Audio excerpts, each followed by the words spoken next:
and I'm not 100% sure of this, but I want to get your feedback on what it feels like. You have a tendency when I lock your knees. Oh. I would rather you flex them. Okay. And be here more and not here more. Okay. Just a little bit of an unlock. You don't have to have them over flexed. Just kind of feel like you've unlocked your knees a little bit. Okay. You might need your feet slightly closer together to make it feel a little better. Slightly closer. Uh-huh. And hold your finish. That's the main thing I want to see. Good.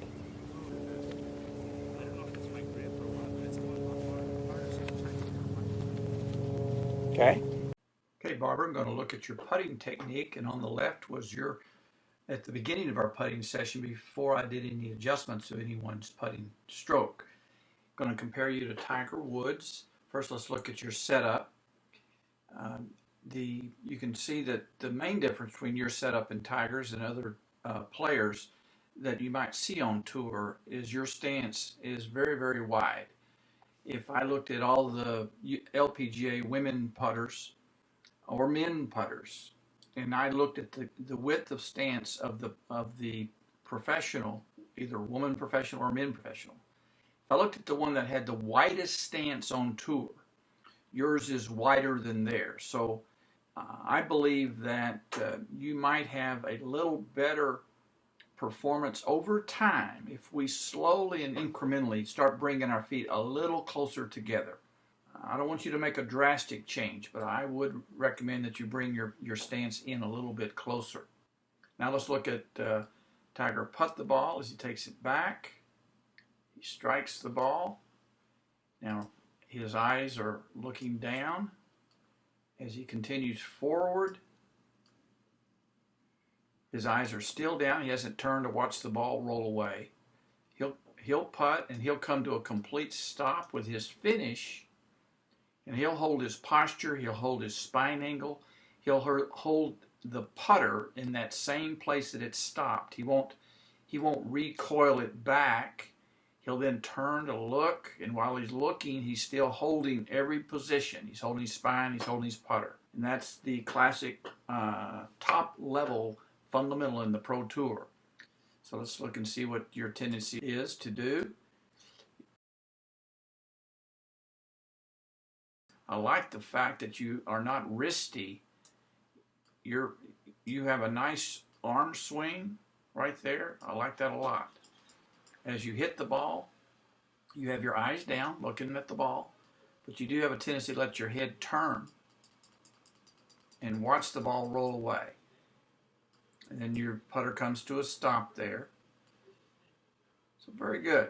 And that was before we worked on that technique.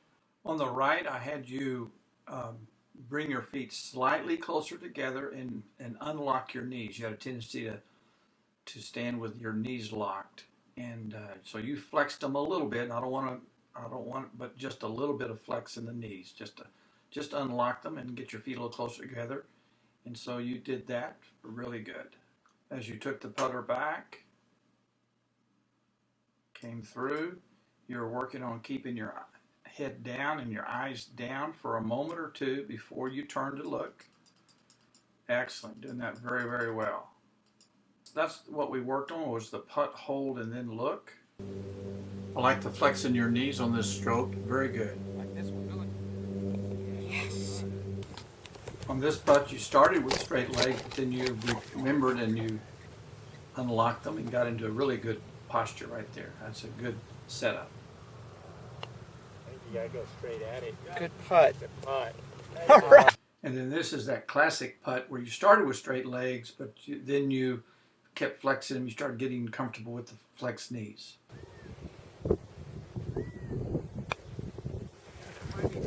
That'd be really good. Go in the hole. Go in the hole. Woo!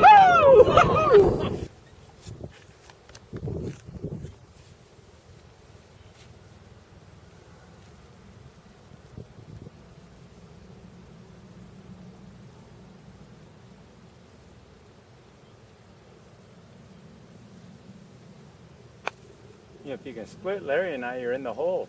That's a pretty darn good putt. Look at that. That's a good You can putt. make 2 in a row. Oh!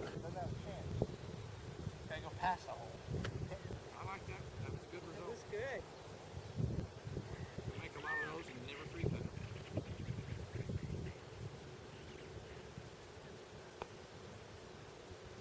putt. Good putt.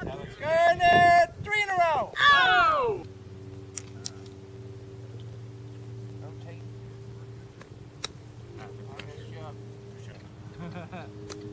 Oh, off of it.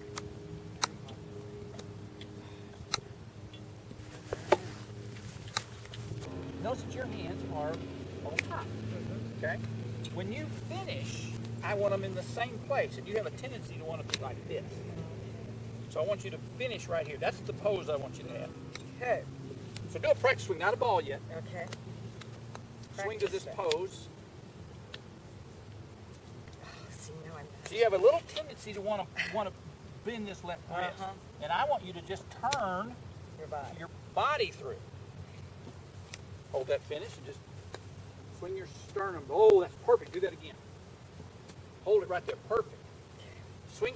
Visualize this pose. You're swinging to this pose right there. That's all I care about. I want the camera to see this every time. Good. Now let's hit a ball. I don't care how well you hit it. The camera doesn't care how well you hit it. The camera wants to see you pose right there. Pose. Pose. Hold it. No, hold it I longer. didn't hold it. Okay. The ball is irrelevant. It's a tool. This is what we're working on. Hold it. Good. Hold it. Good. Now, I want to add one little part. Watch my left hip. Okay. So I want you to bump a wall right there. You have a tendency sometimes to pull back this way. Do it without the ball first. Rehearse it. Rehearse the feeling. Okay, good. Okay. Swing to that pose. And just go to that left side. It's all right. You're doing great. I like the fact that now I like that. That right knee, while ago was going this way. Now it's kind of going lateral toward the target. That's good. That's the main thing. Yes. Get a couple balls for me.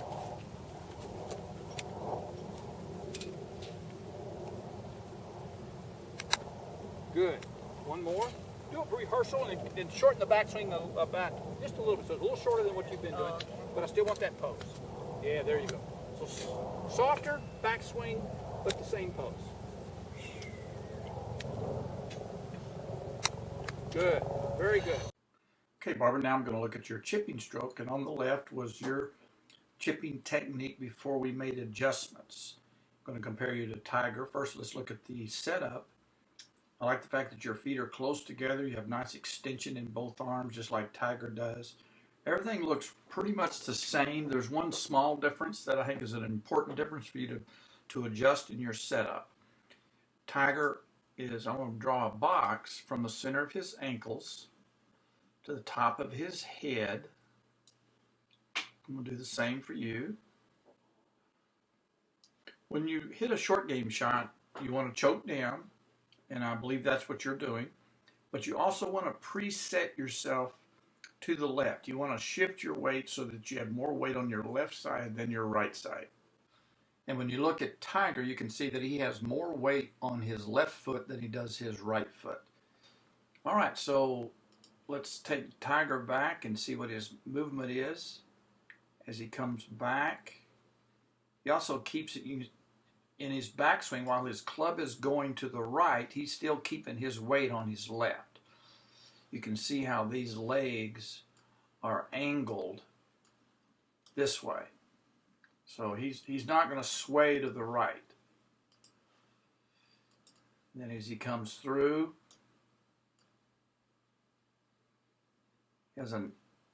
what we worked on during the school was this chest swing, where he swings his sternum, his belt buckle, his belly button, the center of his sternum.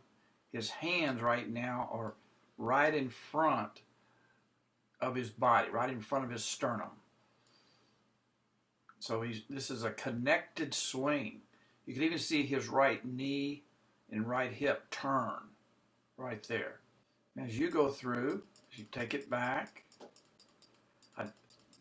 pretty good position right there. I like the fact that I can see that you've choked up. Very good. But you have just a little hand chop. You're basically, your club doesn't swing through the ball. It just chops down with your wrist. And you're going to be very inconsistent with that.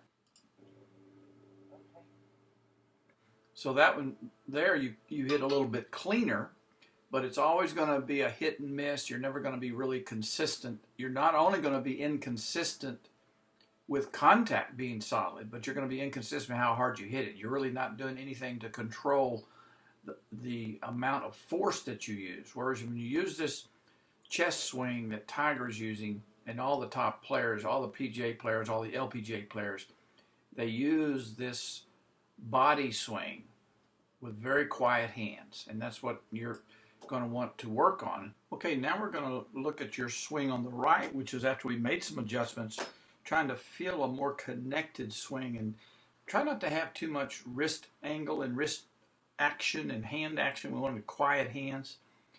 First, let's look at the backswing differences. You have a nice solid takeaway. The angle in the shaft of the club and the hand are not that big. You're not really cocking the wrist up a lot and getting a lot of hand action. On the swing on the left, you do have a lot more angle here.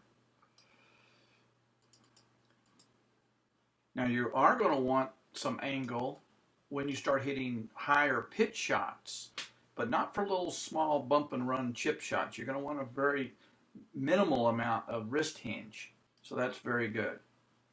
On the left, as you come down, you basically hinged your wrist up, and then you just kind of chop down into the golf ball, and there really isn't any follow through. Your club just stops. The ground just kills the club, and the club doesn't swing through the ball. You just chop down at it, and your club never followed through any further than your foot there.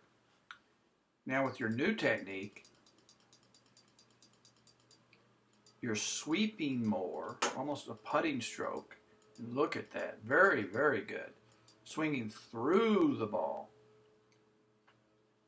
Just a really good movement there. And look at how your leg here, your right knee has moved towards the target. Your right hip is turned, your shoulders turn. That is very good. Open my feet a little. Just swing the sternum to the target. Good.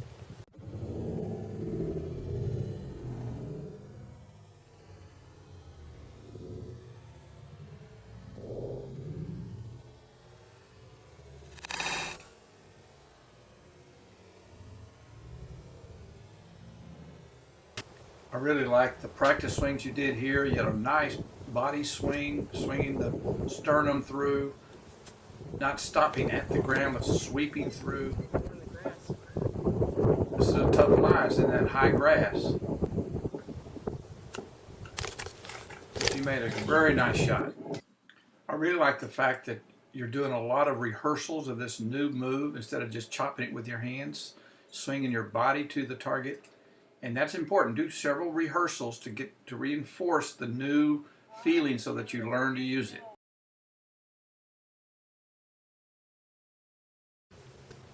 This is another nice little chip, a nice little swings here.